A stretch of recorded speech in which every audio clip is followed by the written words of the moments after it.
जर तुम्ही महाराष्ट्रातल्या महिला असाल, तुम्हाला रिक्षा चालवता येते पण रिक्षा घेण्याइतपत पैसे नाहीयेत, तुम्ही रोजगार शोधत असाल तर हा व्हिडिओ तुमच्यासाठीच आहे। महिला सक्षमीकरण उपक्रमाअंतर्गत उपमुख्यमंत्री अजित पवार यांनी 2024 ला महिलांना पिंकी रिक्षा देण्याची घोषणा केलेली। आम्ही मुलींच्या करता अजून एक त्या ठिकाणी योजना आणली आणि त्या योजनेचं नाव आहे ते म्हणजे आपण पिंक रिक्षा। सरकारकडून या योजनेसाठी मिळते 20% आर्थिक मदत।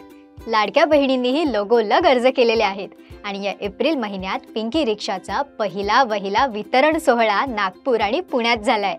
चमचमती आकर्षक गुलाबी रंगाची इलेक्ट्रिक असलेली नेचर फ्रेंडली 3 चाकी रिक्षा तुम्हालाही मिळू शकते। पण जर तुम्ही या कॅटेगरीमध्ये बसत असाल तर यासाठी कोण पात्र आहेत, फॉर्म कसा आणि कुठे भरायचा आहे, काय वयोमर्यादा आहेत, कागदपत्रे काय लागणार आहेत, याची सगळी माहिती मिळणार आहे। व्हिडिओ स्किप न करता पूर्ण पहा, तुमच्या बहिणींनाही शेअर करा आणि आत्ताच मराठी मूडला सबस्क्राइब करा।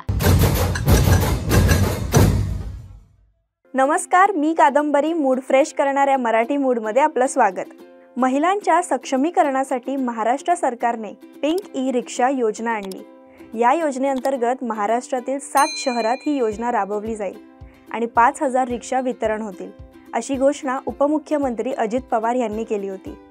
असं काही आर्टिकल्समध्येही बघायला मिळाले। पण तुम्हाला माहिती आहे, ही योजना याआधी झारखंड राज्यातील रांची जिल्ह्यात राबवली गेली होती। महिलांची सुरक्षितता सुधारण्यासाठी आणि महिलांना आर्थिक संधी उपलब्ध करून देण्याचा यामागचा हेतू होता। याशिवाय तामिळनाडू, सुरत, ओडिशा आणि गुडगाव या शहरात पिंक रिक्षा पाहायला मिळतात। महाराष्ट्रातही याच हेतूने ही योजना सुरू केलेली। पिंक ई रिक्षा नेमकी काय आहे? इलेक्ट्रिक म्हणजे बॅटरीवर चालणारी पिंक रंगाची नेचर फ्रेंडली रिक्षा गरीब आणि होतकरू महिलांना 20% सबसिडीवर दिली जाते। 10% अर्जदार महिलेला द्यावे लागतात। उरलेले 70% अगदी कमी इंटरेस्टमध्ये सरकार पात्र अर्जदार महिलांना बँक लोन मार्फत देते। या कर्जाची मुदत 5 वर्ष असते। याची सविस्तर ट्रेनिंगही दिली जाते। शिवाय मेट्रो लाईन, एअरपोर्ट अशा ठिकाणी सरकार टायअप करते, म्हणजे रोजगाराचं साधनही आणि रोजगारही। पिंक ई रिक्षा योजनेसाठी पात्र कोण कोण आहेत? ड्रायव्हिंग लायसन्स म्हणजे ज्यांच्याकडे वाहन चालक परवाना आहेत ते, महाराष्ट्र राज्य निवासी असणं आवश्यक, वार्षिक उत्पन्न 3 लाख, 20 ते 40 वयोमर्यादा, दारिद्र्य रेषेखालील, विधवा, घटस्फोटित, अनाथ, राज्यगृहातील महिला यांच्या अर्जांना प्राधान्य। डॉक्युमेंट्स कोणकोणते लागणार आहेत ते पाहूया। आधार कार्ड, पॅन कार्ड, अधिवास प्रमाणपत्र, उत्पन्नाचा दाखला, वोटिंग ID म्हणजेच मतदान पत्र, रेशन कार्ड, बँक पासबुक जो तुमच्या मोबाईल नंबरशी कनेक्टेड असेल, 2 पासपोर्ट साईज फोटो, अर्जदार महिला हमीपत्र। आता ही भानगड काय आहे? अर्जदार महिला हमीपत्र म्हणजे तुम्ही जी माहिती दिली आहे ती खरी आहे आणि तुम्ही त्याच्याशी सहमत आहात। पिंक ई रिक्षा योजनेसाठी अटी काय आहेत? या योजनेअंतर्गत महिलेला एकदाच अर्ज करता येणार आहे। लाभार्थी महिला कर्जबाजारी नसावी। कर्ज फेडण्याची संपूर्ण जबाबदारी लाभार्थी महिलेची असेल। योजनेअंतर्गत मिळालेली पिंक ई रिक्षा लाभार्थी महिलेनेच चालवणे बंधनकारक, अन्यथा कारवाई केली जाईल।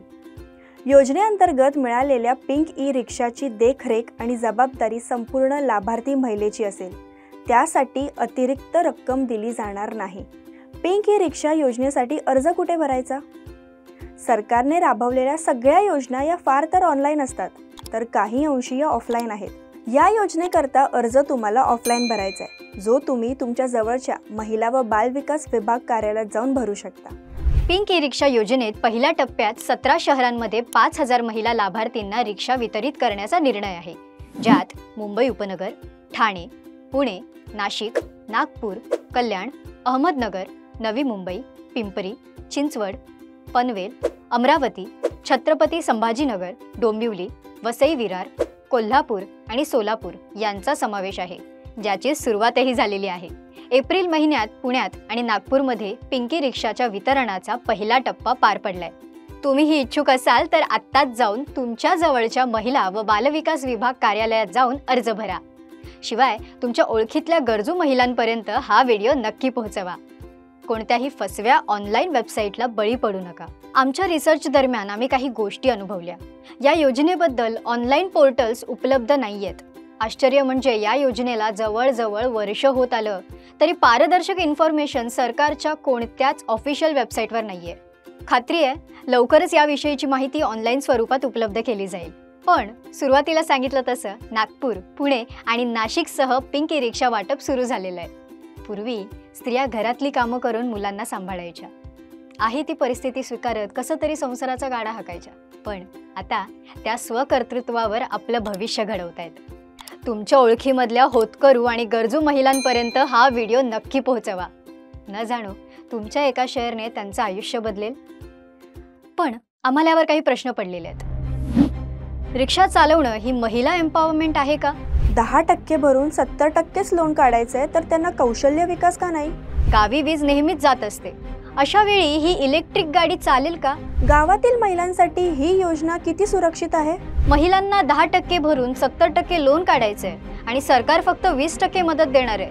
मग ही स्कीम आहे की scam? Richest state in India आणि महिला सशक्तीकरणासाठी रिक्षा योजना, काय विजनरी आयडिया आहे बुवा.